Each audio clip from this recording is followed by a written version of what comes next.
মাত্র ১৩ বলেই ইতিহাস। আইপিএলে এমন এক রেকর্ড গড়লেন ধোনি, যা কল্পনাও করা যায় না। মুম্বাই ইন্ডিয়ান্স ও লখনৌ সুপার জায়ান্টসের বিরুদ্ধে পরপর দুটি ম্যাচে ব্যাট হাতে মাঠে নেমে মহেন্দ্র সিং ধোনি গড়ে ফেললেন আইপিএল ইতিহাসের অনন্য এক রেকর্ড। আক্ষরিক অর্থেই মাত্র ১৩ বলে ইতিহাস গড়লেন মহেন্দ্র সিং ধোনি। ইন্ডিয়ান প্রিমিয়ার লিগে এমন এক রেকর্ড গড়লেন তিনি, যা টুর্নামেন্টে ১৭ মরশুমের ইতিহাসে আর কেউ কখনো কল্পনা করতে পারেনি। সেই নিরিখে আইপিএলের নিজের আসনকে নতুন উচ্চতায় তুলে নিয়ে গেলেন ধোনি। টি-20 ক্রিকেটে মার্কাটারি ব্যাটিং চোখে পড়া নিতান্তই সাধারণ বিষয়। তার ওপর মহেন্দ্র সিং ধোনির ধ্বংসাত্মক ব্যাটিংয়ের জন্য আলাদাভাবে পরিচিত। তবে পরপর ইনিংসে ৩০০-র বেশি স্ট্রাইক রেটে রান সংগ্রহ করা সহজ নয় মোটেও।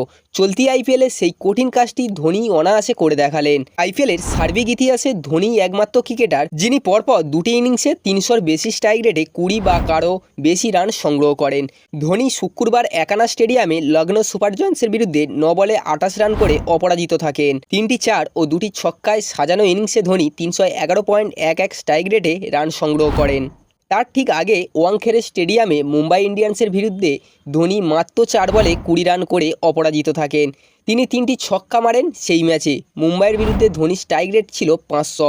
সুতরাং মুম্বাই ম্যাচে ৪টি ও লখনৌ ম্যাচে ৯টি, এই দুটি ম্যাচে বল মিলিয়ে ১৩টি বল খেলেই ইন্ডিয়ান প্রিমিয়ার লিগের ইতিহাসে সর্বকালীন রেকর্ড গড়লেন ধোনি।